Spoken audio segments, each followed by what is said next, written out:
She cooked his favorite meal for 6 hours. She bought a tiny baby jersey to surprise him with the news that would change their lives forever. But when he walked through that door, he was wearing another woman's perfume. And the words that came out of his mouth, they didn't just break her heart, they nearly killed her. I'm in love with someone else, and how do I even know that baby is mine? This is the story of Lillian Brooks, a woman who gave up everything for a man who gave her nothing but betrayal. A woman who was left pregnant, penniless, and publicly humiliated, while her husband celebrated with his mistress. Daddy, look at the sparkles. But here's what Jonathan Adams It's didn't beautiful, know. isn't it, sweetie? He didn't marry a It victim, really captures he the married a light. phoenix. And by the end of this story, the woman he threw away, like garbage, would be worth $300 million.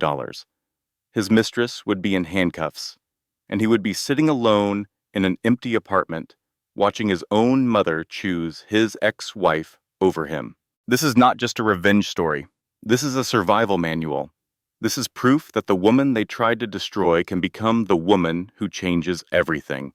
Stay until the end, because the twist on page 17 of those divorce papers, you will never see it coming. The penthouse windows stretched from floor to ceiling, offering a view of Seattle that most people would never see. The city sparkled below like scattered diamonds, each light representing someone else's life, someone else's dreams. Lillian Brooks stood at the kitchen island, her reflection ghosting across the polished marble countertop, as she checked the oven for the third time in 10 minutes. The osso buco was perfect. She had spent 6 hours preparing Jonathan's favorite meal, slow braising the veal shanks until the meat fell from the bone.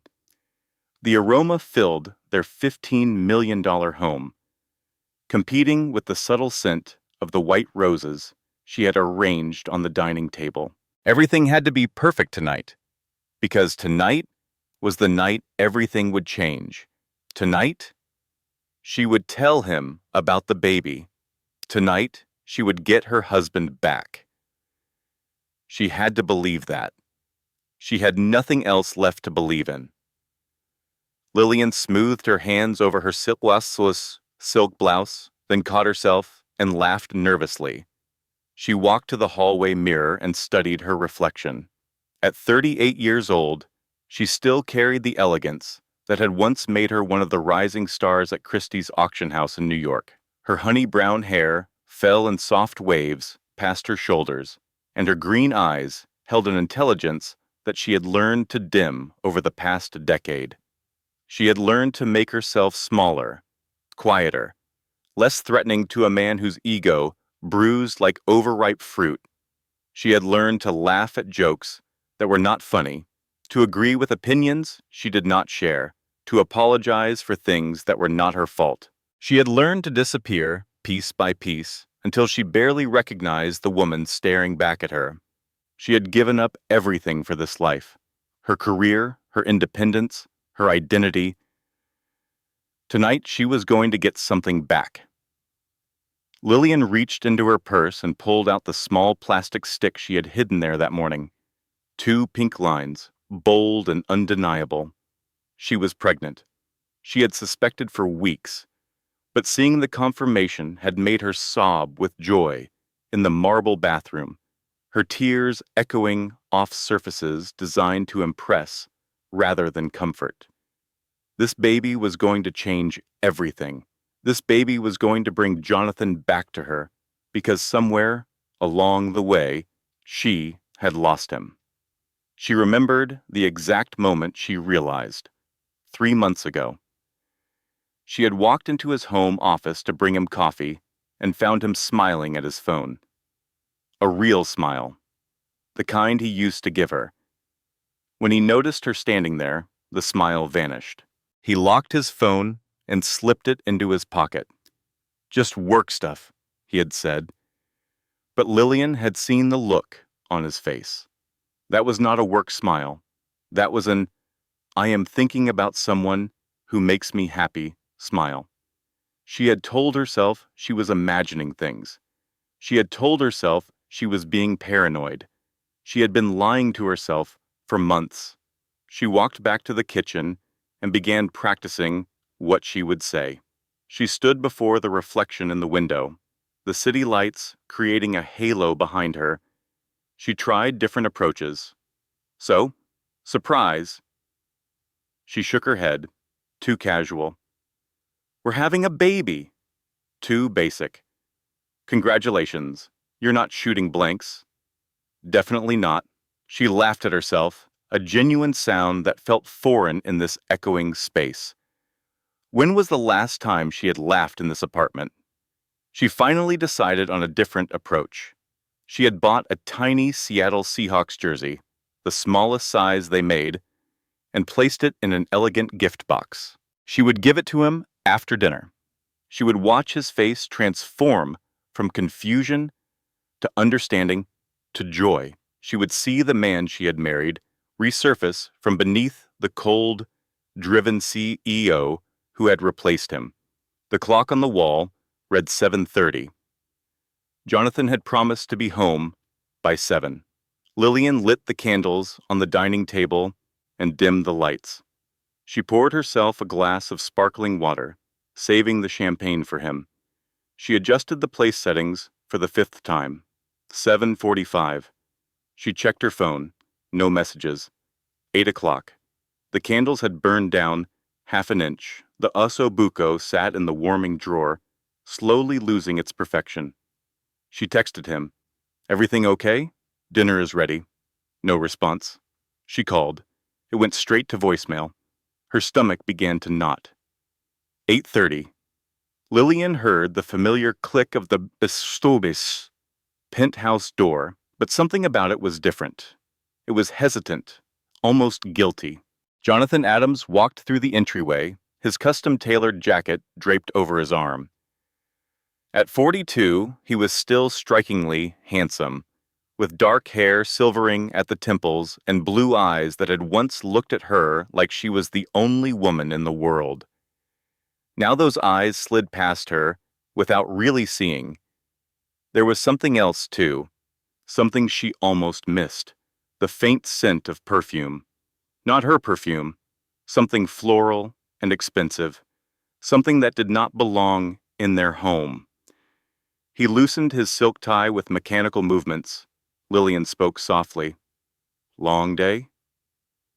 He murmured something without meeting her eyes. "Long day." He walked past her toward the wall of windows, his shoulders tense, his jaw tight. "I kept dinner warm," she said. "I made osso buco. Not hungry."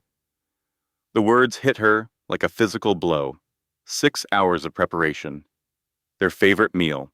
And he was not hungry. Lillian felt the familiar squeeze in her chest, the one that had become her constant companion over the past year. She watched her husband stare out at the city he had conquered, and she wondered when she had stopped being part of his world. She had given up everything for this man. Her career at Christie's, where she had been on the fast track to becoming a senior curator. Her apartment in Greenwich Village. Her friends. Her dreams. She had packed her entire life into boxes and followed him to Seattle, when his startup was nothing more than 3 employees working out of a garage. She had believed in him when no one else did. She had worked 18-hour days alongside him, handling the books, managing the office, making coffee runs at midnight. Her name was on the original incorporation papers for Nexus Innovations, a fact that she suspected Jonathan had conveniently forgotten. Now Nexus Innovations was worth $2.3 billion, and Lillian was a ghost in her own home. She touched her stomach, that nervous habit she had developed over the past few weeks. The baby changed everything. It had to. She walked toward him, her heels clicking on the cold marble floor. "Jonathan, I was hoping we could talk tonight. There's something I want to tell you." He did not turn around. "Can it wait? I have a lot on my mind. It's important." He finally looked at her, and something in his expression made her blood run cold. There was a strange resolve in his eyes, a finality that she had never seen before. Lillian, he said, his voice flat. We need to talk. Those 4 words, the death sentence of every marriage. She felt the room tilt slightly. Okay, let me get the dinner, and we can talk while we eat. I'm not hungry, he repeated. He walked to the bar and poured himself a scotch, his hand shaking slightly as he downed it in one gulp. Then he turned to face her. The look on his face was one she had never seen before, a chilling mixture of pity and finality. I haven't been fair to you, he began, for a long time now. Lillian stood frozen, the gift box with the tiny jersey feeling impossibly heavy in her hands behind her back. What are you talking about? Jonathan took a deep breath, and then he said the words that would shatter her entire world. I'm in love with someone else. The words hung in the air between them, sucking all the oxygen from the room. Lillian felt her legs begin to tremble. This could not be real. This was a nightmare she would wake from at any moment. What? The word came out as a whisper. Jonathan continued, his voice devoid of emotion, as if he were discussing a quarterly earnings report. Her name is Morgan Carter. She's the head of my R&D department. She understands my world, Lillian. She understands me. We've been seeing each other for 8 months. 8 months. 8 months of lies. 8 months of betrayal. 8 months of looking into her eyes and pretending everything was fine. She had made him breakfast every morning for 8 months while he was sleeping with another woman. She had washed his clothes for 8 months while he was undressing for someone else. She had lain beside him in their bed for 8 months while he dreamed of Morgan Carter. A timeline of deceit overlaid itself onto Lillian's memories. The late nights at the office, the business trips that seemed to multiply, the way he flinched when she tried to touch him, the emotional distance she had blamed on work stress. It all clicked into place with horrifying clarity. No, she said, shaking her head. No, Jonathan, you can't mean this. I'm sorry, Lillian. I truly am. His voice firmed up, any flicker of regret extinguished by his decision. But I can't live a lie anymore. I want a divorce. The word divorce hit her like a physical blow. Her legs gave out, and she sank onto one of their ridiculously expensive, uncomfortable designer sofas. The small gift box fell from her hands, landing on the plush rug with a soft thud. Jonathan's eyes flickered down to it, but his expression remained unchanged. A divorce? She echoed, her voice cracking. Jonathan, we built this life together. I gave up everything for you. I know, he said, and the calm acknowledgement was somehow worse than an argument. And I'll make sure you're taken care of. You'll be very comfortable. My lawyer will be in touch. He spoke of their marriage, their decade of shared history, as if it were a severance package. 10 years, she had given him 10 years of her life, her 20s and half of her 30s, the years when she should have been building her career, having adventures, finding herself. She had given him everything, and he was offering her comfortable. A desperate, primal need to make him see, to make him understand what he was throwing away, surged through her. You don't understand, she sobbed, her hands instinctively going to her stomach. You can't do this, not now. She looked up at him, her eyes pleading. Jonathan, I'm pregnant. For the first time, his mask of control cracked. Shock widened his eyes. What? I'm pregnant, she repeated, her voice gaining a sliver of strength. I was going to tell you tonight. That's what's in the box. He stared at her, then at her stomach. And then something ugly twisted his features. Something suspicious and cold. Pregnant? You're telling me this now? He let out a short, incredulous laugh that held no humor. Lillian, is this some kind of game? Are you trying to trap me? The accusation was so vile, so far from the truth, that it knocked the breath from her lungs.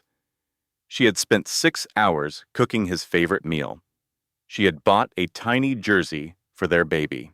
She had practiced her announcement in the mirror like a nervous teenager, and he thought she was trying to trap him. The cruelty of it was breathtaking. He did not see a miracle. He saw a tactic. He did not see their child. He saw a chain. The love she thought was buried deep within him was not just buried, it was gone. In its place was this cruel, suspicious stranger who wore her husband's face. "How do I even know it's mine?" he said. The question was so obscene, so utterly devastating, that Lillian could not even respond. She had been faithful to this man for 10 years. She had never so much as looked at another man. And he was standing in their home, smelling like another woman's perfume, accusing her of infidelity. The audacity, the absolute audacity. "It changes nothing," he said, his voice like ice. He was rebuilding his walls, reinforcing his decision. "It's better this way. I won't bring a child into a loveless home." "Loveless?" Lillian's voice cracked. "I love you. I have always loved you. You're the one who stopped loving me. Maybe I never did." He said it casually, carelessly, like it cost him nothing to destroy her, with 4 words. "Maybe I just loved the idea of having someone who believed in me. And now I don't need that anymore." She would remember those words for the rest of her life. Maybe I never did. 10 years of her life. And he had never loved her. Not really. He turned and walked toward the door, not even glancing at the tiny gift box on the floor, the symbol of their shattered future. "Jonathan, please."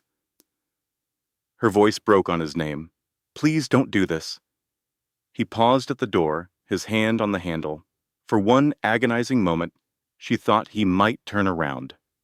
She thought the man she had loved might still exist somewhere inside this stranger. But he did not turn around. He did not look back. "My lawyer will be in touch," he said. "Don't make this ugly, Lillian. You know you'll lose." Then he added the words that would haunt her for months. "Morgan and I are going to dinner to celebrate. Don't wait up." He was going to celebrate with the other woman, while his pregnant wife sat alone in the home they had built together. The door clicked shut behind him, and Lillian knew exactly what that sound meant. It was the final click. The end of everything. She sat there in the silence, surrounded by the cold luxury of a home that had never truly been hers. The candles on the dining table had burned down to stubs. The ossobuco sat forgotten in the warming drawer. The city lights sparkled indifferently through the floor-to-ceiling windows. At some point, she crawled across the floor and picked up the gift box. She opened it with trembling fingers and pulled out the tiny Seahawks jersey. It was so small, so impossibly small. She pressed it to her chest and let out a raw, wounded cry that was swallowed by the indifferent luxury of the penthouse. Hours later, somewhere around midnight, her phone buzzed. A notification from Instagram. One of their society friends had posted a story. Lillian should not have looked. She knew she should not have looked, but she did. The image showed Jonathan and Morgan at an upscale restaurant downtown. They were smiling, champagne glasses raised. Morgan was beautiful in a way that made Lillian's stomach turn. Sharp cheekbones, confident smile. The kind of woman who knew exactly how to get what she wanted. Morgan was wearing a red dress. Lillian recognized it immediately. It was the dress Jonathan had bought for Lillian's birthday last year. The dress she had never worn because it was not her style. He had given it to his mistress, and Morgan was wearing it tonight to celebrate destroying Lillian's marriage. The caption read simply, "Celebrating new beginnings." The comments were full of heart emojis. "Congratulations. You two are perfect together. So happy for you both." No one knew. No one cared. The world was celebrating while Lillian's life burned to the ground. Lillian threw her phone across the room. It hit the wall and shattered, much like her life. She spent that night curled up on the floor, beside the sofa, clutching the tiny jersey, unable to move, unable to think, unable to do anything but breathe through the pain that had settled into her bones like a permanent resident. The next morning, she woke to the sound of the penthouse door opening. For one irrational moment, her heart leaped. Jonathan had come back. He had realized his mistake. But it was not Jonathan. It was a courier in a crisp uniform, carrying a thick manila envelope. "Mrs. Adams, I have documents for you to sign." She took the envelope with numb fingers. Inside were preliminary divorce papers. A sticky note on top, in Jonathan's handwriting, read simply, "Review these with your lawyer." She did not have a lawyer. She did not have anything. She sank back onto the sofa and stared at the documents. Legal terminology swam before her eyes. Dissolution of marriage, division of assets, custody arrangements, for a baby who was not even born yet. The reality of her situation began to crystallize. She was pregnant. She was about to be divorced. She had no job, no income of her own. She had given up everything for a man who had just walked away without looking back. But somewhere beneath the grief and shock, a small voice whispered, a voice that sounded like the woman she used to be before she had dimmed her light to fit into Jonathan's shadow. "You survive before him. You can survive after him." She did not believe that voice. Not yet. But she heard it. And that was a start. She looked down at her stomach, at the tiny life growing inside her, a life that knew nothing of betrayal or heartbreak, a life that was counting on her. "I don't know how," she whispered to her baby, "but I'm going to figure this out, for both of us." It was not a promise of victory. It was not a declaration of strength. It was just a woman, alone and broken, choosing to take one more breath, and then another, and then another. That was how survival began, one breath at a time. If you are reading this, and you have just discovered your partner's betrayal, please hear me. The pain you feel right now is not permanent. It feels like death, but it is not death. It is the death of who you thought you were, and from those ashes, someone stronger will rise. I promise you. Someone stronger will rise. 3 days after Jonathan walked out, Lillian stood in the checkout line at a grocery store, her basket filled with crackers and ginger ale, to combat the morning sickness that had become relentless. She had not eaten a real meal since the night of the osso buco. The smell of food made her sick. The thought of cooking in that empty penthouse made her sicker. But the baby needed nutrients, so she forced herself to the store. She swiped her credit card, declined. "I'm sorry," the cashier said, with an apologetic smile. "Would you like to try another card?" Lillian's face flushed. There must be some mistake. She tried again, declined. The people in line behind her shifted impatiently. A woman with a toddler on her hip let out an audible sigh. "Some of us have places to be," someone muttered. Lillian's cheeks burned. She could feel tears threatening to spill. Not here, not in front of these strangers, not over crackers and ginger ale. Lillian abandoned her basket and walked to her car on shaking legs. She pulled out her phone and logged into their joint bank account, the one where Jonathan deposited money each month for household expenses. Balance: $0 and 0 cents. She checked the savings account, the investment account, every account she had access to. All of them showed the same thing: zero, empty, gone. Jonathan had frozen all their assets pending the divorce. Every penny she might have used to survive had vanished overnight.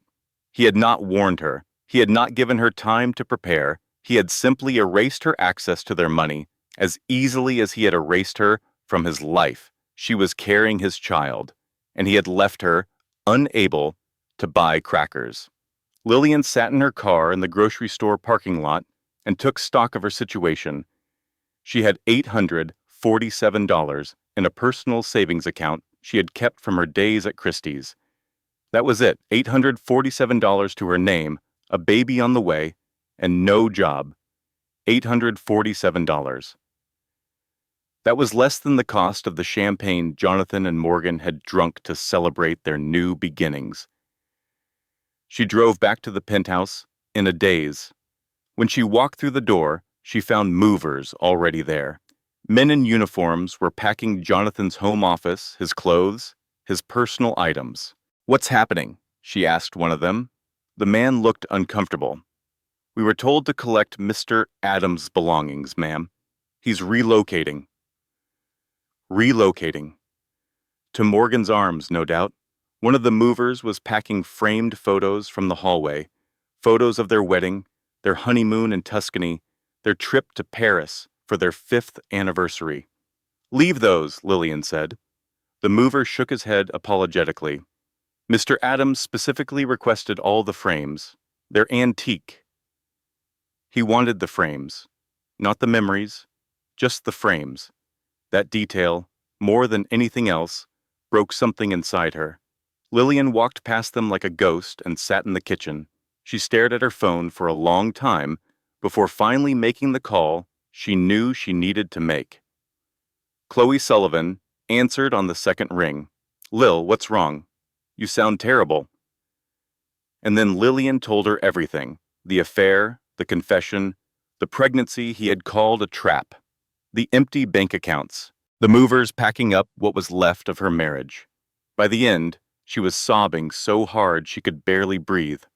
"I'm coming over," Chloe said. "Do not move. Do not do anything. I'll be there in 30 minutes. Chloe made it in 20. She burst through the penthouse door like a force of nature, her red hair wild, her expression fierce. She was already in lawyer mode, even though her specialty was divorce law, and she had never imagined she would be representing her best friend. She found Lillian curled up on the sofa, the same spot where her world had ended 3 days ago. "Oh, honey," Chloe said, pulling her into a tight hug. "That absolute bastard, to do this to you, and now, when you're pregnant." The simple act of human contact broke something loose in Lillian. She collapsed into her friend's arms and sobbed until she had no tears left. When the storm finally passed, Chloe held her at arm's length and looked her dead in the eyes. "Okay? Operation Phoenix begins now. We're rising from these designer ashes." Lillian managed a weak laugh through her tears. "I don't even know where to start. First, you eat something. That baby needs food, even if you don't feel like it." Chloe marched to the kitchen and began rummaging through the refrigerator. "Second, we pack your things. Not his things. Not this furniture. Your things. The stuff that matters." "And then what?" Chloe's expression softened. "And then we find you a place to live. A real home. Not this museum.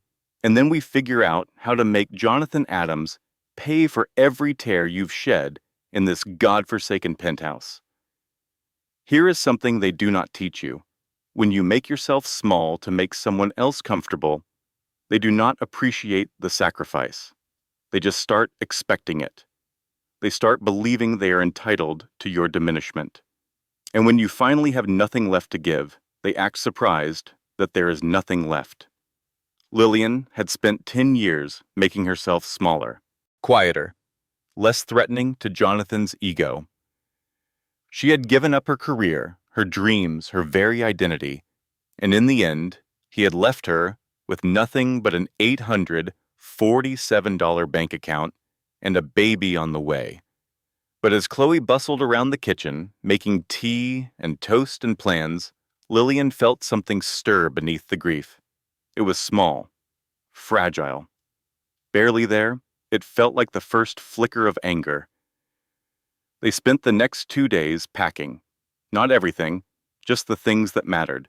Lillian's books, her personal art collection, pieces she had acquired during her Christie's days, photos of her family, the few sentimental items that predated Jonathan Adams.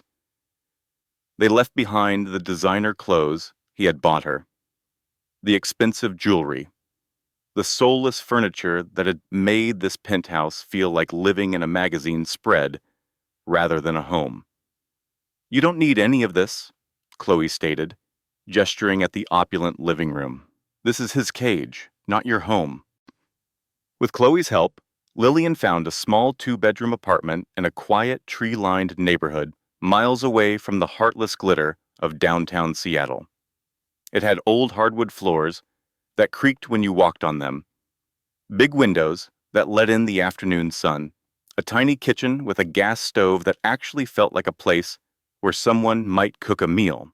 It was modest. It was affordable. It was real. As Lillian signed the lease, using almost all of her emergency savings to cover the deposit, she felt the first flicker of agency she had experienced in a decade. She was terrified. She was pregnant and broke and facing an uncertain future. But she was no longer just a victim of Jonathan's choices. She was making her own. That night, alone in her empty apartment, with nothing but a sleeping bag and a pillow Chloe had lent her, Lillian lay on the hardwood floor and talked to her baby. "I don't have much to offer you right now," she whispered, "but I promise you this. I will never let anyone make me feel worthless again. And I will never let anyone make you feel worthless either." The baby kicked, the first time she had felt it. Lillian sobbed. But this time, the tears were not just grief. They were something else. They were the beginning of a fight. 1 week after moving into her new apartment, Lillian woke to a new kind of nightmare. Her phone was buzzing incessantly. Text after text from numbers she did not recognize, then a call from Chloe.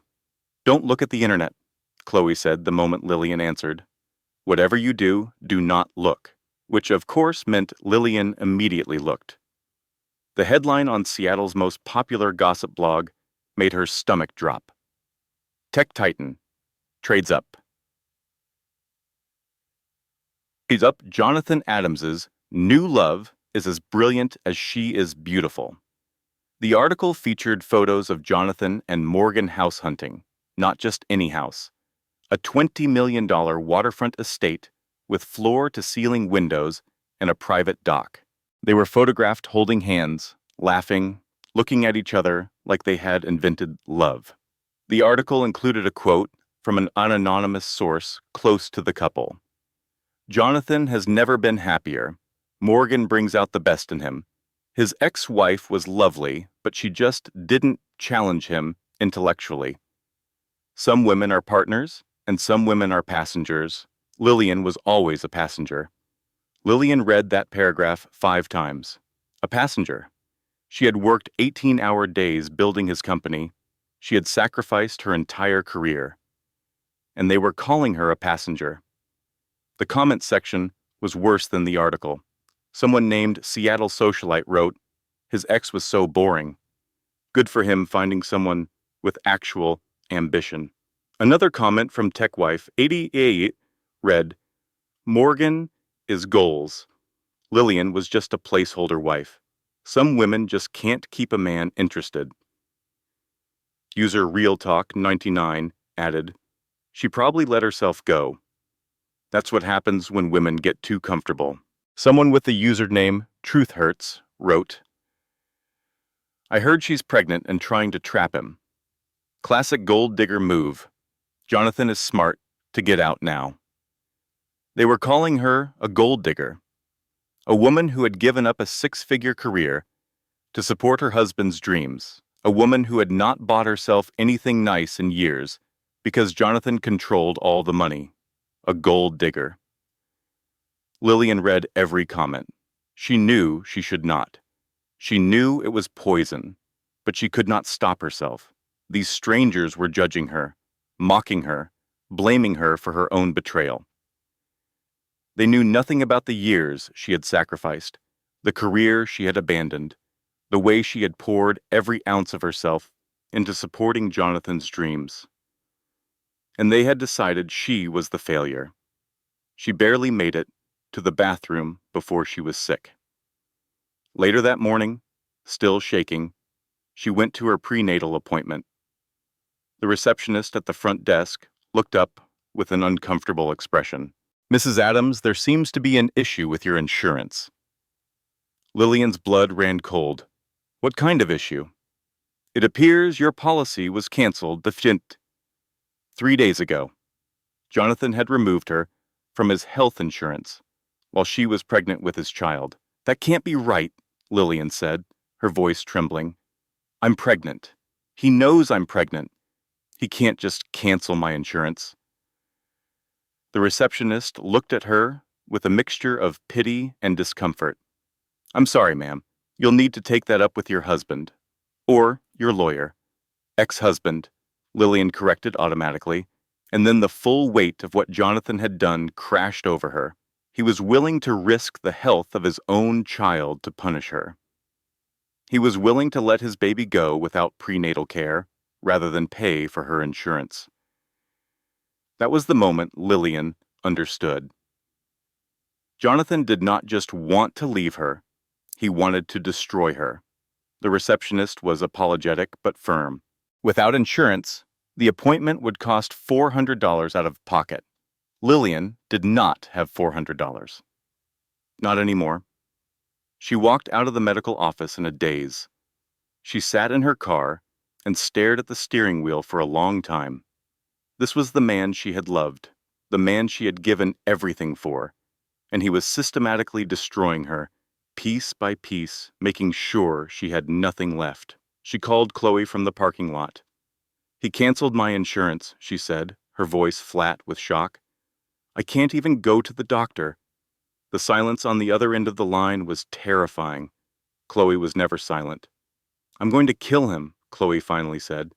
"I'm going to find him and I'm going to kill him, and no jury in the world will convict me." Despite everything, Lillian almost laughed. "Pretty sure that's against the law?" "So is what he's doing. Give me 24 hours. I'm going to find a way to fix this." True to her word, Chloe called back the next morning with a plan. She had found a women's health clinic that offered sliding scale fees based on income. She had also started reaching out to her network of divorce attorneys, looking for anyone who might take Lillian's case pro bono or on contingency. "We're going to fight him," Chloe said, "and we're going to win." Lillian wanted to believe her, but every day brought new humiliations. The society friends she and Jonathan had entertained for years stopped returning her calls. The charity boards she had sat on quietly removed her from their committees. The invitations to galas and fundraisers dried up overnight.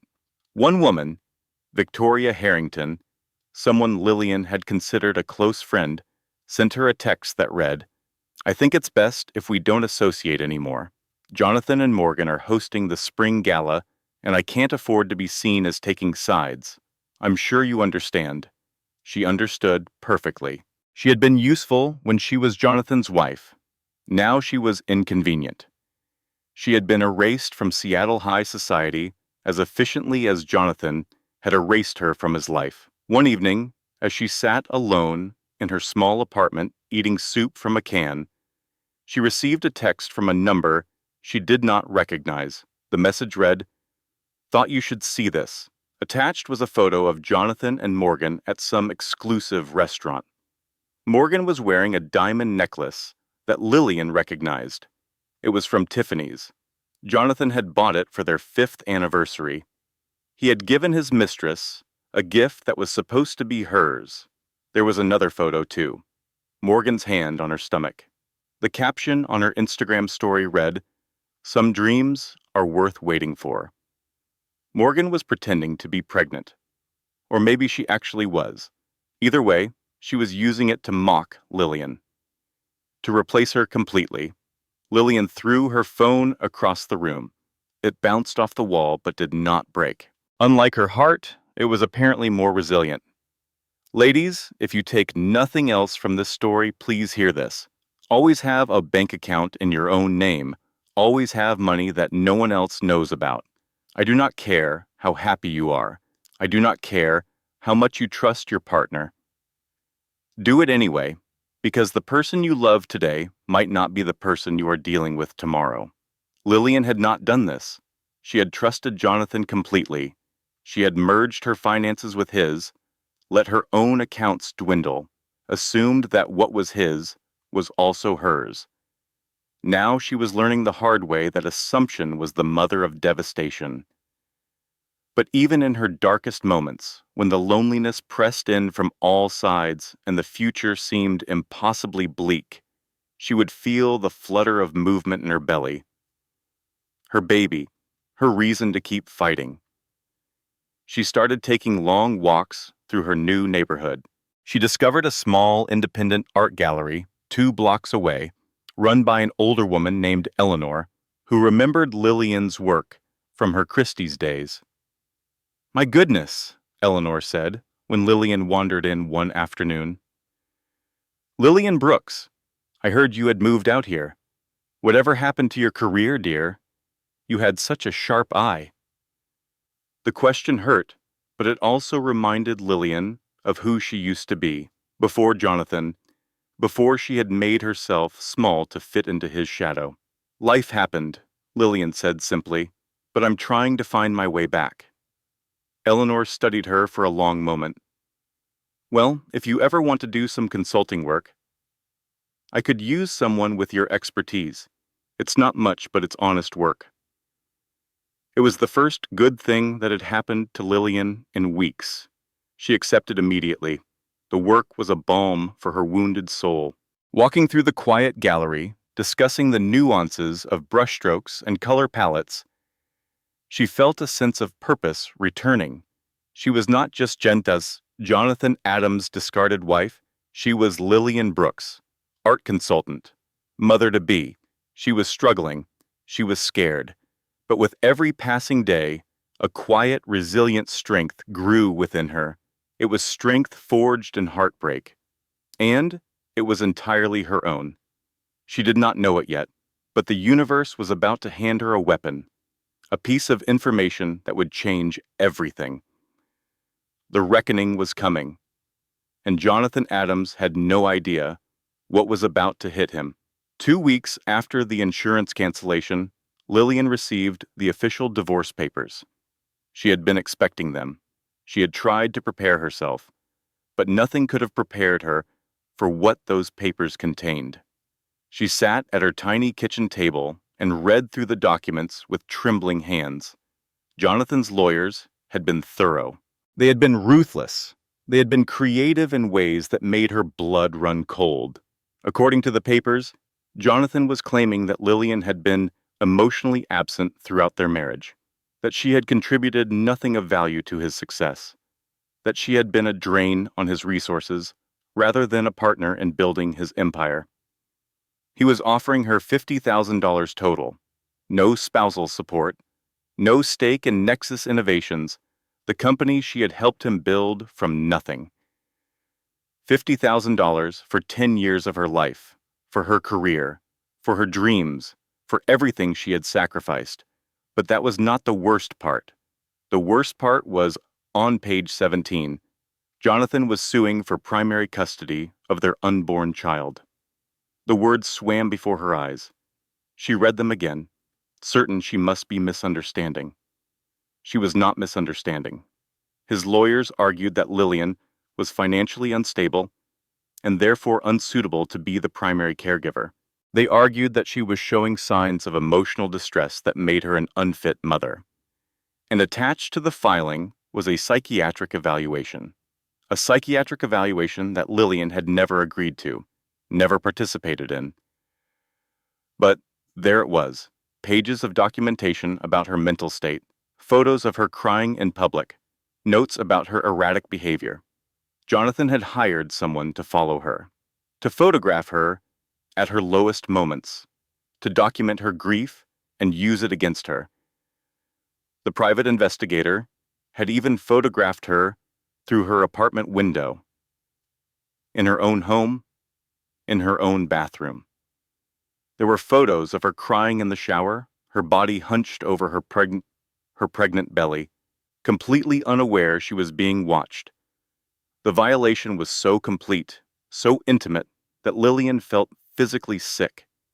He had stolen her most private moments of grief and weaponized them against her.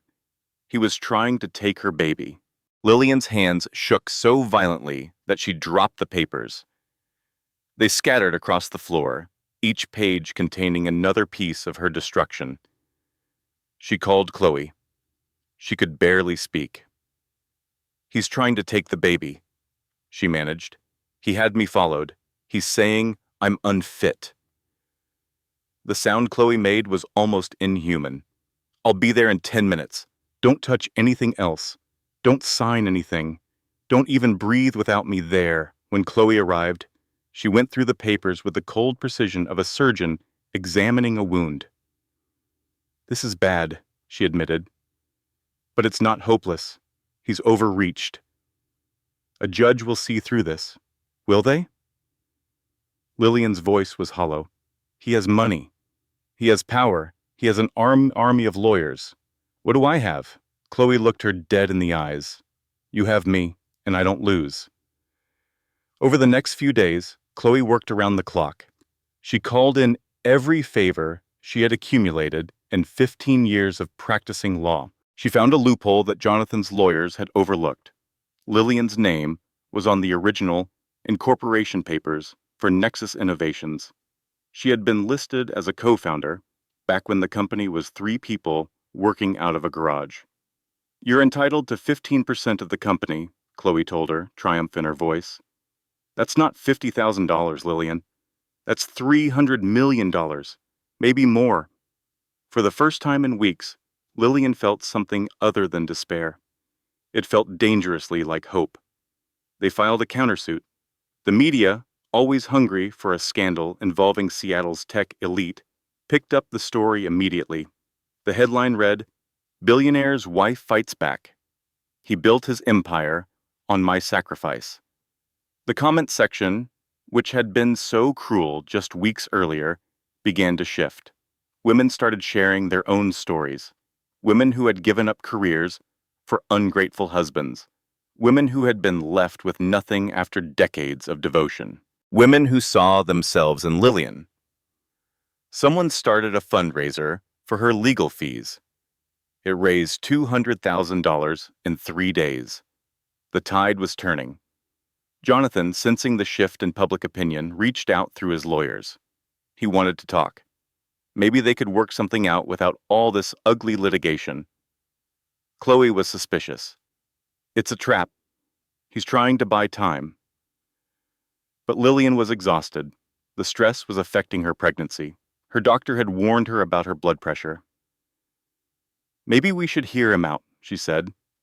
"Maybe there's a way to end this without destroying each other." Against her better judgment, Chloe agreed to a meeting.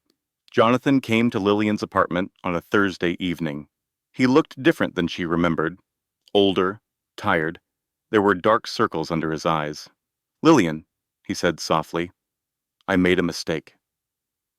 She stood in her doorway, arms crossed. Which mistake would that be? There have been so many. "I never should have left the way I did. I never should have said those things about the baby." He ran his hand through his hair. "Morgan, she got into my head. She made me think things that weren't true." Lillian felt something stir in her chest. Something that felt dangerously like hope. "What are you saying?" "I'm saying maybe we don't need lawyers. Maybe we can figure this out ourselves. Work out an arrangement that's fair to both of us." For one weak moment, she considered it. The exhaustion of the past month pressed down on her. The idea of ending this war was almost unbearably tempting. Then her phone buzzed. A text from Chloe. The message read, "Don't trust him. Check the news. Now." Lillian's blood ran cold. She opened her browser and saw the headline. That changed everything. Nexus Innovations announces major restructuring. Founder Jonathan Adams transfers controlling interest to new holding company. She looked up at Jonathan. His expression had not changed. He was still wearing that mask of false humility, but now she understood. He had not come here to reconcile. He had come to distract her, to keep her occupied while his lawyers executed their plan. The holding company that now owned Nexus Innovations was registered in Morgan Carter's name. Jonathan had transferred his shares to his mistress. On paper, he was now worth almost nothing. The 15% Lillian had been fighting for was now 15% of an empty shell. He had outmaneuvered her, again. "Get out," Lillian said, her voice quiet with fury. Jonathan's mask slipped, revealing a smirk he could not quite suppress. "I told you not to make this ugly, Lillian. Get out of my home." He shrugged and walked toward the door. As he reached for the handle, he looked back at her one last time. "You should have taken the 50,000. Now you'll get nothing." He paused, and his next words were delivered with surgical cruelty. "And by the way, Morgan is already redecorating the nursery at the house. She thought pink would be nice, for when we get custody." The door closed behind him, and Lillian sank to the floor, her hands pressed against her belly, and wondered how much more she could possibly lose. The stress was killing her, literally killing her. Lillian knew something was wrong before she could articulate what it was. Her head pounded constantly. Her vision blurred at odd moments. Her ankles swelled until she could barely walk. Chloe begged her to see a doctor. But doctors cost money, and despite the fundraiser, most of that money was going toward legal fees. "I'll be fine," Lillian insisted. "I just need rest." But rest was impossible. Every time she closed her eyes, she saw Jonathan smirk. She saw the headlines praising Morgan. She saw the future stretching before her, bleak and empty and alone. She saw Morgan's hand on her pregnant belly at the charity gala. She heard Jonathan's voice saying their baby might not even be his. She imagined Morgan decorating a nursery for the child Lillian was carrying. The images played on repeat, a torture device she could not turn off. 3 days after Jonathan's visit, Lillian woke feeling worse than she had ever felt in her life. The room spun when she stood up. Her head throbbed with each heartbeat. When she looked in the mirror, her face was pale and puffy, almost unrecognizable. She made it to the living room before her legs gave out. She collapsed onto the sofa, her phone just out of reach on the coffee table. She tried to call for help, but her voice came out as barely a whisper. The edges of her vision went dark. Her last conscious thought was of her baby. Please let her be okay. When Jonathan's phone rang at midnight, he almost ignored it. He was at Morgan's apartment, celebrating the success of their restructuring scheme. But something made him answer. It was the hospital. "Mr. Adams? Your wife was brought in by ambulance an hour ago. She's in critical condition. You should come immediately." Jonathan felt his blood turn to ice. What happened? Severe preeclampsia. She collapsed at her home. If the neighbor hadn't heard the fall and called 911, the doctor did not finish the sentence. He did not need to. Jonathan was at the hospital within 20 minutes. He burst through the emergency room doors, his expensive suit wrinkled, his hair disheveled. "My wife yet," he gasped at the front desk. "Lillian Adams." "Where is she?" They directed him to the ICU. He found her in a bed surrounded by machines. Monitors beeped in steady rhythms. Tubes ran from her arms to bags of fluids. Her face was waxy and pale, her lips still tinged with blue. She looked like she might shatter if anyone touched her. A doctor approached him, Dr. Evelyn Harper, according to her badge. She was a woman in her 50s with kind eyes and a no-nonsense demeanor. "Mr. Adams? Is she going to be okay?" "The baby?" Dr. Harper's expression was carefully neutral. Your wife nearly died tonight. She was suffering from severe preeclampsia, made exponentially worse by extreme chronic stress and malnutrition. She paused, letting those words sink in. She was also severely dehydrated. It appears she hasn't been eating properly. Her blood work shows markers consistent with someone whose body has been in survival mode for weeks. Jonathan felt his stomach drop. But she'll recover? We had to perform an emergency cesarean section. Your daughter was born at 32 weeks. She's alive, but she's in the NICU. She'll need to stay there for at least several weeks. A daughter. He had a daughter. And Lillian? She hemorrhaged during the surgery. We nearly lost her on the table. Dr. Harper's gaze was pointed. Mr. Adams, I've been doing this for 25 years. I've seen cases like this before. Powerful men who destroy their wives slowly, then act surprised when they break. Jonathan opened his mouth to defend himself, but no words came out. Whatever is happening in your divorce, I want you to understand something, the doctor continued. The stress your wife has been under nearly killed her, and it nearly killed your daughter. Whatever games you've been playing with lawyers and assets, this is the real cost. She stepped closer, her voice dropping to barely above a whisper. I've already documented everything. The malnutrition, the stress markers, the timeline that matches perfectly with your divorce filing. If anything happens to that woman or that baby, there will be a paper trail that leads directly to you. She turned and walked away, leaving Jonathan alone with the weight of what he had done. He stood outside Lillian's room for a long time, watching her through the glass. The woman he had married, the woman he had promised to love and protect, the woman he had systematically destroyed. In that moment, the billionaire who had everything realized he had truly lost it all. When Lillian woke up 3 days later, she did not know where she was.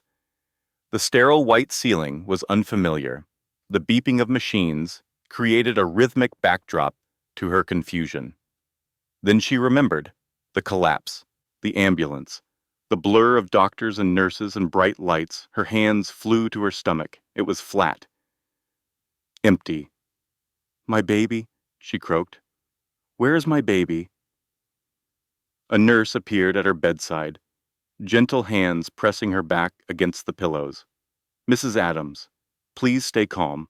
Your daughter is in the NICU. She's small, but she's a fighter. Would you like to see her? Lillian wept with relief. Her baby was alive. They wheeled her down to the neonatal intensive care unit in a wheelchair. And there, in an incubator, surrounded by wires and monitors, was the tiniest human being Lillian had ever seen. Her daughter. Her hope. The baby was impossibly small, barely larger than Lillian's hand. But her fingers were perfect. Her face was perfect. And when Lillian reached through the hole in the incubator to touch her daughter's hand, those tiny fingers curled around hers with surprising strength. Hello, Hope, Lillian whispered through her tears. I'm your mama, and I promise you, I will never let anyone hurt you, not ever. She sat with her daughter for hours, watching her breathe, counting her fingers and toes, marveling at the miracle that had survived against all odds. When Dr. Harper came to check on her, Lillian had questions. You said the stress nearly killed me, and nearly killed her. Dr. Harper nodded. Preeclampsia is often exacerbated by extreme stress. Your cortisol levels were through the roof. Your body was literally breaking down under the strain. Lillian took a deep breath. I need you to document everything. Every test, every result, every observation. Can you do that? Dr. Harper's expression sharpened with understanding. Are you planning to use this in court? Someone needs to know what he did to us, what his choices cost. The doctor studied her for a long moment. Then she nodded. I'll document everything, medically, legally, thoroughly. If you decide to fight, you'll have evidence. There's something else you should know, Dr. Harper added. Your husband came to see you while you were unconscious. He sat by your bed for 6 hours. He was crying. Lillian felt nothing. The part of her that might have cared about Jonathan's tears had died on the floor of her apartment. Did he ask about Hope? Dr. Harper hesitated. No, he only asked about you. Lillian nodded slowly. Even now, even after everything, he still did not care about their daughter, only about what losing Lillian might cost him. That knowledge hardened something inside her, something that would never soften again. If you are in a situation where someone is making you feel like you are losing your mind, please hear this. Document everything, every text, every email, every incident with dates and times. Tell a doctor, tell a friend, tell anyone who will listen. Create a paper trail, because when you are finally ready to fight, you will need proof. Your memory is not enough. Your word is not enough. You need evidence. Lillian had learned this lesson the hard way, but she would not make the same mistake twice. With Dr. Harper's medical documentation in hand, Chloe built a new case. This was no longer just about divorce. This was about abuse. The media, which had been so eager to paint Lillian as a discarded wife, now had a new angle. The headlines were brutal for Jonathan. Billionaire's pregnant wife nearly dies after emotional torture. Medical records reveal shocking pattern. Tech Titan's ex, hospitalized in critical condition. Was it negligence or something worse? A prominent news anchor opened her evening broadcast with words that would be replayed millions of times. Tonight, we examine the case of Lillian Adams, a woman who almost died giving birth alone while her billionaire husband celebrated his corporate schemes with his mistress. What we found will shock you. The comment sections that had once mocked Lillian now rallied behind her. Women shared her story with hashtags about financial abuse and coercive control. A celebrity with 10 million followers posted about the case, calling it a textbook example of how wealthy men weaponize the legal system against their wives. The hashtag Team Lillian trended for 3 days straight. Women posted videos of themselves cutting up credit cards with their cheating exes' names on them. Divorce lawyers across the country reported a spike in consultations from women who said Lillian's story gave them courage. One video went viral. A woman with tears streaming down her face said, "I've been married to my own Jonathan for 15 years. I thought I was crazy. I thought I was the problem. Lillian showed me I'm not alone." That video was viewed 47 million times. Jonathan's investors got nervous. His board got nervous. 2 major clients pulled contracts worth hundreds of millions. His own mother released a statement distancing herself from her son. It read, "I raised Jonathan to be a man of honor. I do not recognize the person he has become. My heart breaks for Lillian and my granddaughter." Jonathan's mother. Choosing Lillian over her own son, the betrayal was complete. Morgan, sensing the ship sinking, started distancing herself publicly. She was photographed at events without Jonathan. Sources close to her leaked quotes about how she had no idea about the divorce proceedings, how she was shocked by the allegations. But the public was not fooled. Someone dug up Morgan's Instagram history. They found photos she had posted from inside Jonathan and Lillian's home, taken while Lillian was still living there. Photos of Morgan lounging in Lillian's bed, using Lillian's towels, wearing Lillian's jewelry. The caption on one photo read, "Upgrade complete." That screenshot spread like wildfire. Morgan's carefully constructed image as an innocent bystander crumbled overnight. Jonathan, desperate to stop the bleeding, reached out through his lawyers with a new offer, $100 million. Shared custody of Hope.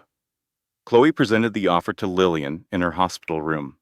Hope was still in the NICU, but growing stronger every day. This is more than we ever expected, Chloe said, her voice careful. It's not everything he has, but it's enough to set you and Hope up for life. Lillian stared at the papers. $100 million. It was more money than she had ever imagined having, but shared custody. That meant Jonathan would have access to Hope.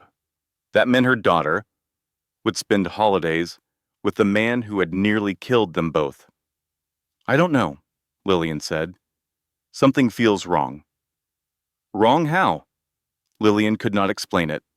It was a feeling in her gut, an instinct that had served her well during her years at Christie's, when she could spot a fake from across the room. He gave up too easily. After everything he did to destroy me, why would he suddenly offer fair terms? Chloe frowned. Maybe the bad press scared him. Maybe his board is forcing him to settle. Maybe. But Lillian was not convinced. Still, she was exhausted. Her body was still healing from the emergency surgery. Her daughter was still in the hospital. The idea of fighting for months or years more was almost unbearable. Okay, she said finally. I'll sign. They scheduled the signing for the following week. Jonathan would not be present, only lawyers. Lillian was relieved she would not have to face him. The night before the signing, Lillian was home alone in her apartment. Hope was strong enough to leave the NICU in a few days. Life was about to begin again. Her laptop chimed with an incoming email. The sender was anonymous, no name, no identifying information. The subject line read, "You need to see this.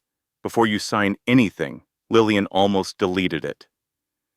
She had received hundreds of messages since her story went public. Most of them supportive, some of them cruel. She had learned to ignore the noise, but something made her click. The email contained a single line of text. Morgan Carter is not who she claims to be. Attached were 3 documents. The first was a financial record showing wire transfers from Nexus Innovations to offshore accounts in the Cayman Islands. $47 million over the past 3 years. The second was an internal communication between Morgan and an unknown associate, discussing the corporate restructuring. The language was damning. Morgan had not just accepted Jonathan's shares. She had manipulated him into giving them to her. She had been planning to liquidate the company assets and disappear. The email chain included a message that made Lillian's blood boil. Morgan had written, "Jay is so desperate to hurt his pregnant cow of a wife that he'll sign anything I put in front of him. Men are so predictable. When they're thinking with their little heads instead of their big ones." Morgan had not just stolen from Jonathan. She had mocked him while doing it. The third was a copy of Morgan's resignation letter, dated 1 week in the future. She was leaving the country. Destination, a small island nation with no extradition treaty. Lillian read through the documents 3 times, her heart pounding. Morgan had not just been having an affair with Jonathan. She had been robbing him blind. And the holding company Jonathan had given her, she was using it to steal everything he owned. There was a final message at the bottom of the email. The sender wrote, "He deserves what she is doing to him. But you deserve to know the truth. Do with this what you will." Then a postscript. "I was Morgan's assistant for 2 years. I watched her destroy 3 other men before Jonathan. I'm done being silent." Lillian stared at the screen for a long time. She could sign the settlement tomorrow, take the $100 million, walk away, let Morgan and Jonathan destroy each other. Or she could use this information, blow up the deal, expose everyone. Option A was safe, option B was dangerous, but option A meant her daughter would grow up with a father who had never faced consequences for his actions. It meant Morgan would escape with $47 million and a smirk. Lillian thought about Hope, about the tiny fighter who had survived against all odds. about the kind of mother she wanted to be, about the kind of world she wanted her daughter to inherit. She picked up her phone and called Chloe. I'm not signing tomorrow. What? Lillian, we've been working toward this for months. I know, but I just received some information that changes everything. Lillian took a deep breath. Morgan has been embezzling from Nexus, $47 million. She's planning to leave the country. The silence on the other end was deafening. Finally, Chloe spoke. Where did you get this information? Anonymous source, but the documents look legitimate. Another long pause. If this is real, we're not just talking about your divorce anymore. We're talking about federal crimes, wire fraud, embezzlement, maybe even money laundering. I know. This could get dangerous, Lil. These are powerful people with a lot to lose. I know that too. So what do you want to do? Lillian looked at the photograph she had taped to her refrigerator. Hope. 2 weeks old, finally off the ventilator, her tiny face peaceful in sleep. I want them both to face what they've done, not just to me, to everyone they've hurt. She paused. I don't want the settlement money. I want justice. Chloe was quiet for a moment. Then she laughed, a sound of disbelieving admiration. Girl, you've got more steel in your spine than I ever gave you credit for. Okay? Let's burn it all down. If you ever receive information that seems too good to be true, verify it before you act. Check sources, consult experts, protect yourself legally, but do not ignore your instincts when they tell you something is wrong. The universe sometimes sends help in unexpected ways. Be ready to receive it.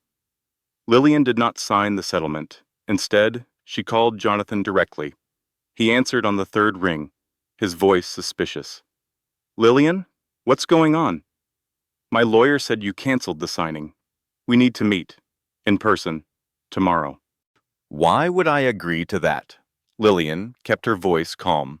Because I know about Morgan, about the 47 million, about the offshore accounts, about her plan to liquidate your company and disappear. The silence on the other end was so complete, she could hear his breathing stop. How did you... He trailed off. Meet me tomorrow, noon, the coffee shop on Maple Street. She paused. Come alone, or I send everything to the FBI tonight. She hung up before he could respond. That night, Jonathan did something he had not done since childhood. He cried. Not for Lillian, not for Hope, for himself. For the empire he had built, and the woman who had stolen it from under his nose while he was too busy destroying his family to notice. He called Morgan. She did not answer. He called again. Voicemail. He drove to her apartment. The doorman told him she had checked out that morning. No forwarding address. Jonathan Adams, billionaire, genius, master of the universe, stood on the sidewalk at 2 a.m. and realized he had been played like a fiddle by everyone around him. Jonathan arrived at the coffee shop 10 minutes early. He looked like a man who had not slept in days. His suit was wrinkled. His eyes were bloodshot. The arrogant swagger that had once defined him was completely gone.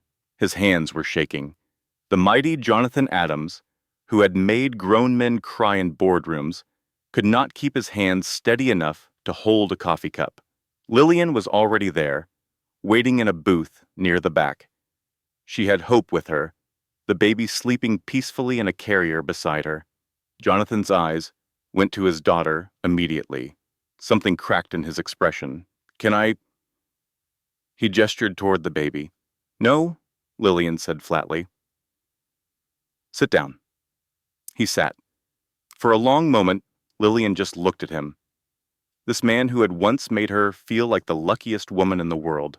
This man who had promised to love her until death. This man who had tried to destroy her. He looked pathetic now. Small, broken, good. Here's what's going to happen, Lillian began. You're going to sign over the original Nexus shares to me. The 5% you hid in a separate trust before the restructuring. Jonathan's face paled. How did you know about that? I know everything, Jonathan. I know about Morgan's embezzlement. I know about the shell companies. I know about the Cayman accounts. She leaned forward. And I know that you didn't mastermind the restructuring. She manipulated you into it. You thought you were protecting assets from me. You were actually signing over your empire to a thief. He looked like she had punched him in the gut. That's not possible. Lillian slid a folder across the table. Read it yourself. She watched his face as he went through the documents. Watched the disbelief give way to horror. Watched the horror give way to understanding.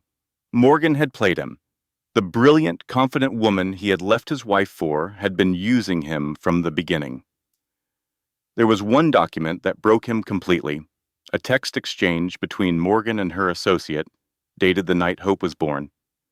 Morgan had written, "His wife almost died tonight. Perfect timing. He's so guilty and distracted, he'll sign anything tomorrow." Her associate replied, "Cold-blooded. I love it." Morgan's response, "That's why you pay me the big bucks." Jonathan read it 3 times. His daughter was fighting for her life in an incubator, and Morgan was celebrating because it made him easier to manipulate. "I didn't know," he said finally, his voice hollow. "I swear to God, Lillian, I didn't know." "I believe you. You're arrogant, but you're not stupid. You never would have signed those papers if you knew what she was really doing." "I was going to marry her," Jonathan whispered. "I was going to give her everything." "You did give her everything. That's the problem." He flinched, like she had slapped him. "So what do you want?" "I already told you. The 5% trust. That's mine now. Done. And you're going to help me take Morgan down. You'll testify about everything, provide every document, every communication, every piece of evidence." Jonathan nodded slowly. "And in exchange? I don't send you to prison as her accomplice." Lillian's voice was ice.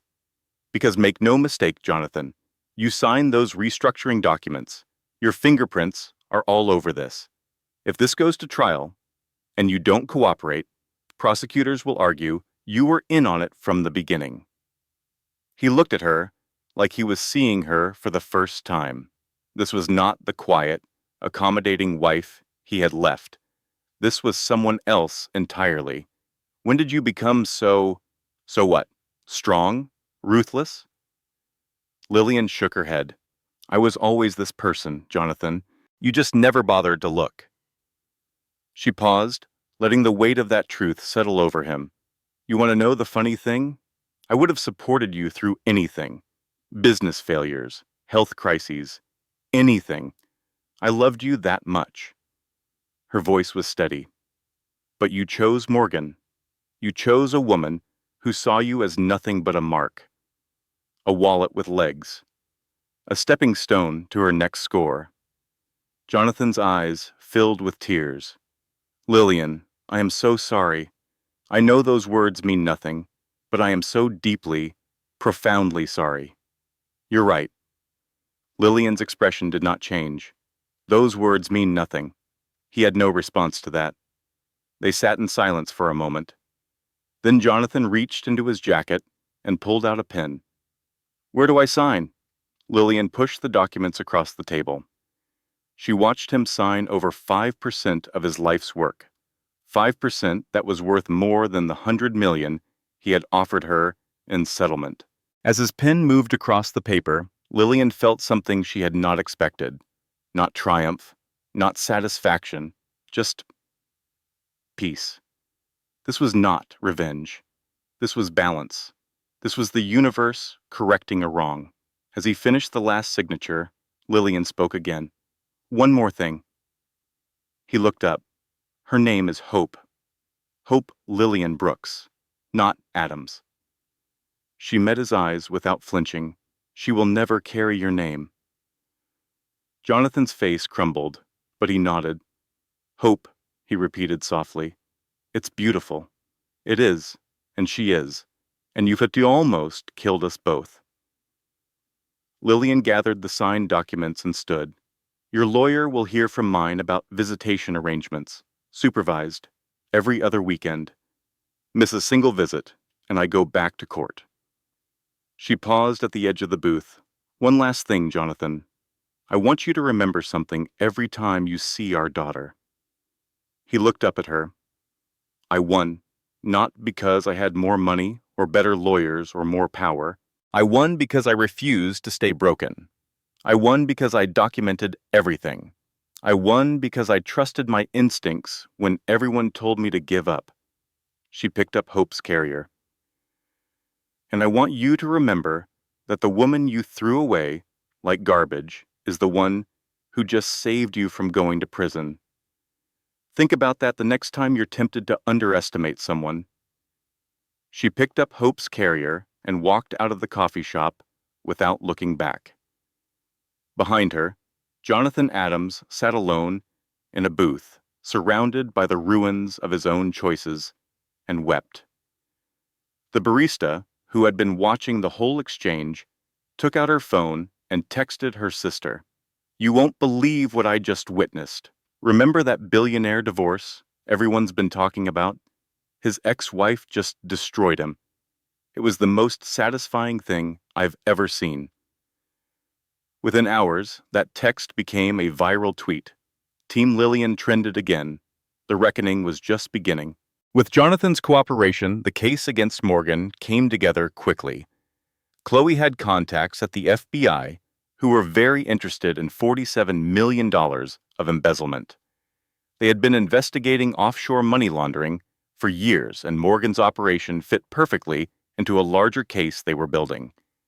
But Lillian did not want Morgan to be arrested in some quiet, dignified manner. She wanted her to know exactly who had brought her down. She wanted Morgan to look into her eyes and see the woman she had underestimated, the woman she had called a pregnant cow, the woman whose bed she had slept in, and whose jewelry she had worn, and whose life she had tried to steal.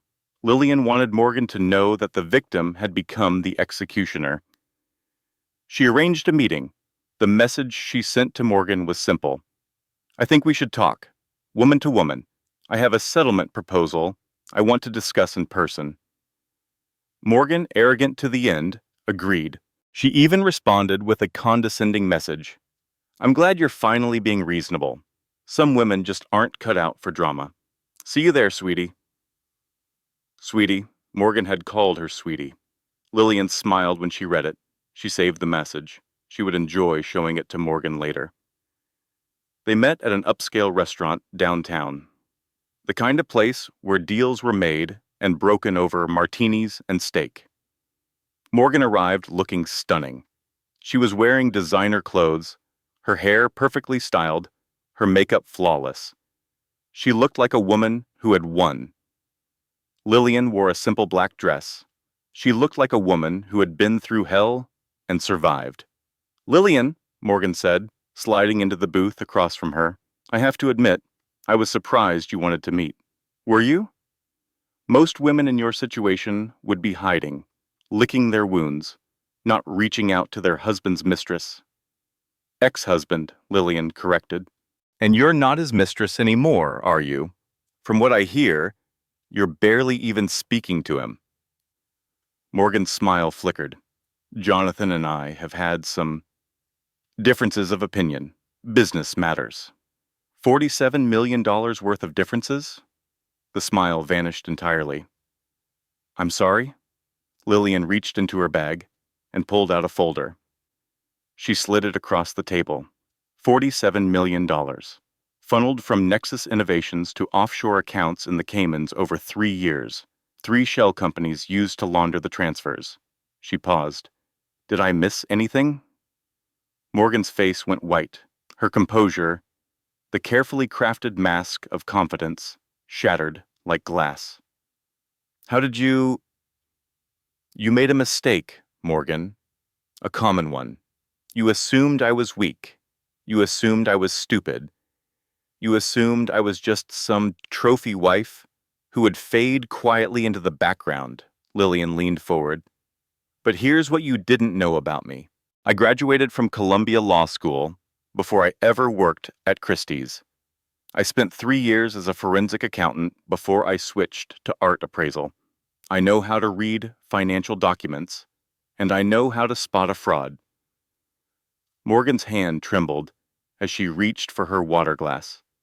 You think Jonathan gave this to me? Lillian continued. No, he's too stupid. You got caught by someone you thought was invisible. Your assistant, Rebecca, the woman you called the help. Morgan's jaw dropped. Rebecca kept copies of everything, Morgan. Every wire transfer, every email, every conversation. She was waiting for the right moment. Lillian smiled. I was the right moment. Morgan's voice came out as a desperate whisper. What do you want? Money. I can give you money, more than Jonathan ever offered. Name your price. Lillian laughed. A genuine, delighted laugh. You still don't understand, do you? I don't want your money, Morgan. I want something you can't buy. She leaned closer. I want to watch your face when you realize it's over. At that exact instant, two men in suits approached their table. Morgan Carter, one of them said, showing a badge. FBI, you're under arrest for wire fraud, embezzlement, and money laundering. Please stand up and put your hands behind your back. Morgan's face contorted with fury. She looked around wildly, as if searching for an escape that did not exist. You can't do this, she hissed at Lillian. Jonathan? Where is Jonathan? Lillian glanced around the restaurant with exaggerated casualness. Jonathan? I don't see him. Do you? She paused, savoring the moment. Oh, wait, I remember now. Jonathan is at the FBI field office, giving a sworn statement about everything you did. Lillian tilted her head. He was very cooperative. Apparently being played for a fool by his mistress really motivated him. Morgan's face twisted with something beyond fury, something like despair. He wouldn't. He loves me. He loved the idea of you, the fantasy you sold him. But fantasies don't hold up well under federal investigation, do they? The FBI agents were already guiding Morgan's hands behind her back.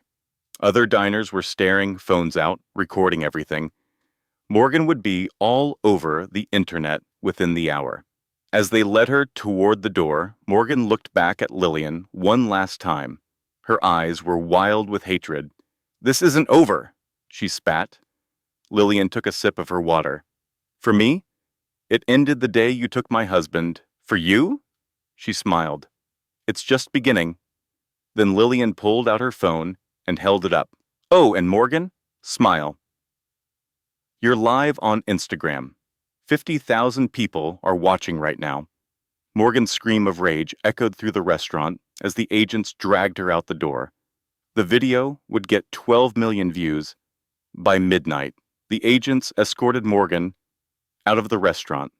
The door closed behind them, and Lillian sat alone at the table, feeling something she had not felt in a very long time. Peace. The waiter approached her table, looking slightly shell-shocked. Ma'am, is there anything I can get you? Lillian smiled at him. Actually, yes. I'll have a glass of your best champagne and send a bottle to that table over there.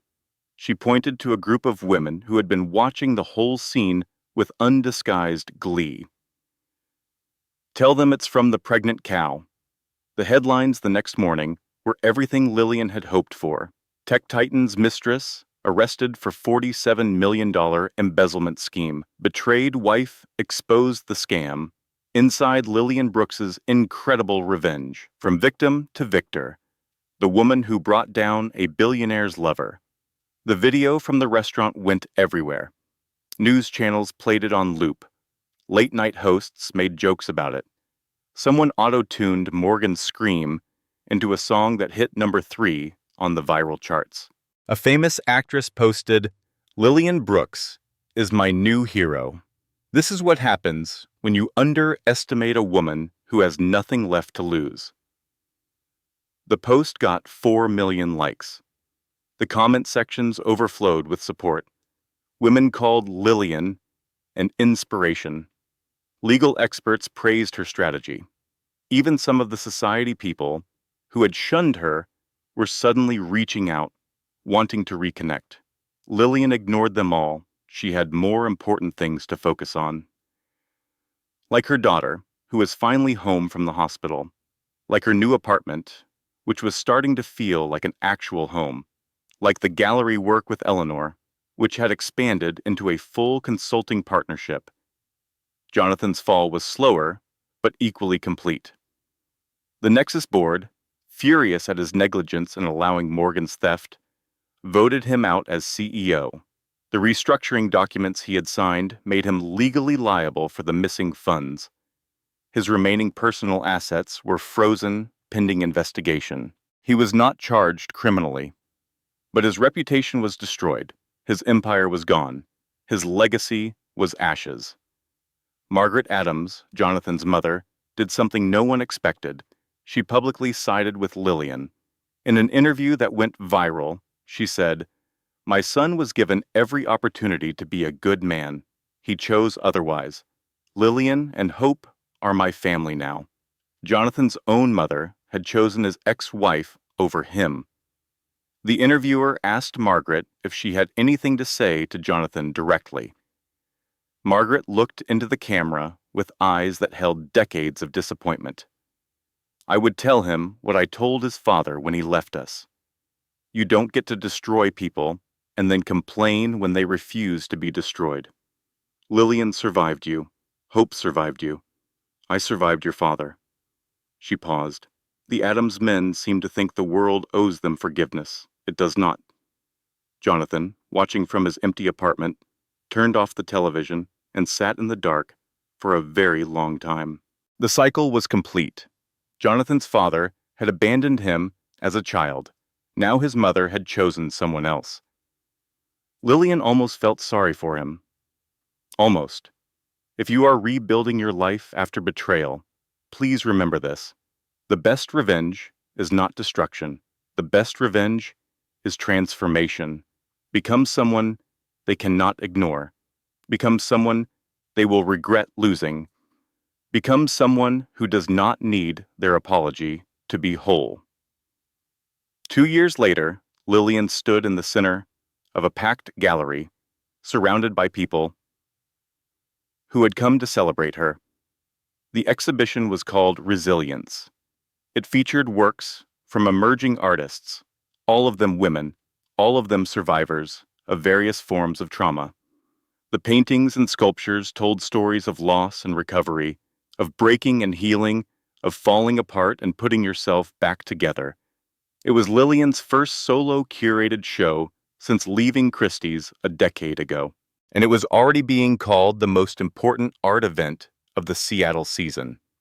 The centerpiece of the exhibition was a sculpture called Phoenix. It depicted a woman made entirely of broken mirror shards, her arms raised toward the sky, light refracting through her fractured body and casting rainbows across the walls. The artist was a woman named Sarah, who had escaped a 15-year marriage to a man who had convinced her she was worthless. The Brooks Foundation had paid for her art supplies, for her therapy, for her new apartment.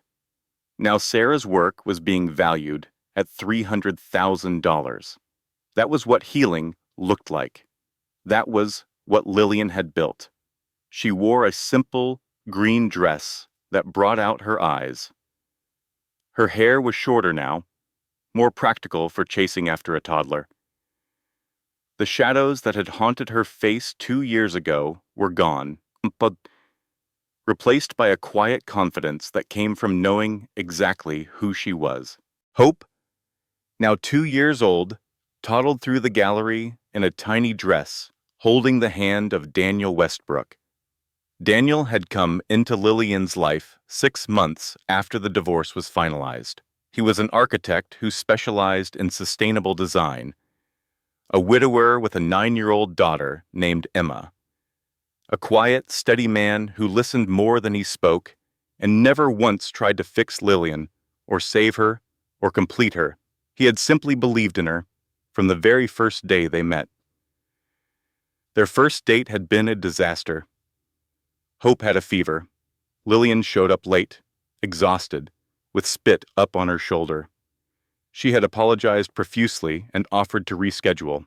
Daniel had looked at her with those calm brown eyes and said, "You're here. Your daughter needed you, and you still came. That tells me everything I need to know about who you are." Then he had offered to bring dinner to her apartment instead, so she could take care of Hope while they talked. That was the moment Lillian knew. This was a man who saw her, all of her, the mess and the strength and the exhaustion and the hope, and he wanted all of it. Lillian watched him now, patiently following Hope as she pointed at every painting, asking questions in her limited vocabulary. He answered each one seriously, as if the thoughts of a 2-year-old were the most important things in the world. He looked up and caught Lillian's eye. He smiled, and she smiled back, and something warm bloomed in her chest. This was not the life she had planned. It was better. A journalist approached her, notepad in hand. "Ms. Brooks, this exhibition is incredible. The response has been overwhelming. Do you have a moment for a few questions?" Lillian nodded. "Of course. Your story has inspired millions of women. What would you say to someone who's going through what you went through? Someone who feels trapped?" Lillian considered the question carefully. "I would say, the person you were before they broke you, she's still there. She's been waiting, and when you're ready to fight, she'll be the one swinging the sword." The journalist scribbled furiously. "That's beautiful. Anything else?" Lillian looked across the room at Daniel and Hope, at Margaret Adams, who was deep in conversation with Eleanor, at Chloe, who was loudly critiquing the wine selection to anyone who would listen. "Never dim your light for someone who's afraid of the dark," she said finally. "The right person will hand you a match and say burn brighter." The journalist paused. "One more question, if you don't mind. Morgan Carter's trial starts next month. She's facing 20 years. Do you plan to attend?" Lillian shook her head. "No." "No? After everything she did?" "Morgan Carter took 2 years of my life. She doesn't get another minute." Lillian's voice was calm. "I have a daughter to raise, a foundation to run, a partner who loves me. A life that is full and beautiful and entirely my own." She paused. "Morgan is already living in the prison she built for herself. She has been since the day she decided other people's lives were hers to destroy. The federal sentence is just making it official." The journalist thanked her and moved on. Lillian stood alone for a moment, taking it all in. The Brooks Foundation, which she had started with the proceeds from her Nexus shares, had already helped 300 women leave abusive relationships. The gallery partnership with Eleanor had expanded to 3 locations. Her net worth, thanks to that 5% trust, had grown to over $300 million. But none of that was what made her rich. Daniel approached with Hope in his arms. The little girl reached for her mother, her face lighting up. "Mama!" Lillian took her daughter and kissed her forehead, breathing in the sweet scent of baby shampoo and innocence. "Hey, sweet girl. Are you having fun?" Hope nodded enthusiastically. "Pretty pictures." "They are pretty, aren't they?" Daniel put his arm around Lillian's shoulders. "The curator did a good job." Lillian leaned into him. She had a lot of help. They stood together, the 3 of them, in the middle of the gallery, surrounded by art about resilience, surrounded by people who had doubted her and people who had believed in her and people who were meeting her for the first time. 2 years ago, Lillian had been a woman with nothing. No money, no job, no hope. A pregnant woman abandoned by her husband, nearly destroyed by his cruelty and his mistress's schemes. Now she was a woman with everything that mattered. A daughter who was healthy and happy and loved. A partner who saw her completely and cherished what he saw. A career that fulfilled her soul. A foundation that helped others escape the trap she had nearly died in. And a peace that no one could ever take from her again. Jonathan had supervised visitation with Hope every other weekend. He had completed therapy. He had gotten sober. He was trying to be a better person. Lillian did not forgive him. She did not hate him either. She simply did not think about him very much anymore. He was not the villain of her story. He was just a chapter she had finished. 6 months after the gallery opening, Lillian was scrolling through her phone when she saw a headline that made her pause. From penthouse to poverty. Disgraced executive. Morgan Carter spotted at budget motel after bail posted. The accompanying photo showed Morgan, once so polished and confident, looking haggard and worn. She was entering a cheap motel. Her designer clothes replaced by something from a discount store. Her perfect hair unwashed and tangled. The comments were merciless, karma. Should have gotten her own man. Lillian won. Period. Someone had dug up the old Instagram photo of Morgan in Lillian's bed captioned "Upgrade Complete." They posted it side by side with the motel photo. The caption read, "Downgrade Complete." It had 2 million likes. Lillian looked at the photo for a long moment. She felt nothing, no triumph, no satisfaction, no pity either. Morgan had made her choices. Now she was living with them. Lillian closed the app and put down her phone. She had better things to do.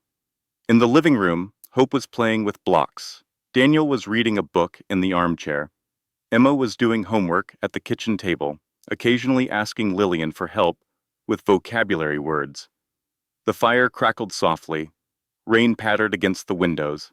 Somewhere in the kitchen, a timer was counting down the minutes until dinner was ready. This was what she had almost lost. This ordinary, extraordinary life. This was her life now. Quiet, happy, full. She walked to the window and looked out at the Seattle skyline. Somewhere in that city, Jonathan was probably sitting alone in his modest apartment, thinking about everything he had lost. Somewhere, Morgan was counting the days until her trial. Somewhere, the people who had doubted Lillian and mocked her and written her off were realizing they had been wrong. But Lillian was not thinking about any of them. She was thinking about how far she had come, about the woman she had become, about the life she had built from the rubble of her destruction. Redemption, she finally understood, was not about getting back what you had lost. It was about having the grace to build something new, something better, something entirely your own. She thought about all the women who had reached out to her over the past 2 years, the emails and letters and messages, women who said her story gave them courage. Women who left their own Jonathans, women who were building their own new lives. She could not save them all. But she could show them it was possible. That was her real legacy. Not the money, not the foundation, not even hope. Her legacy was proof. Proof that you could be broken completely and still rise.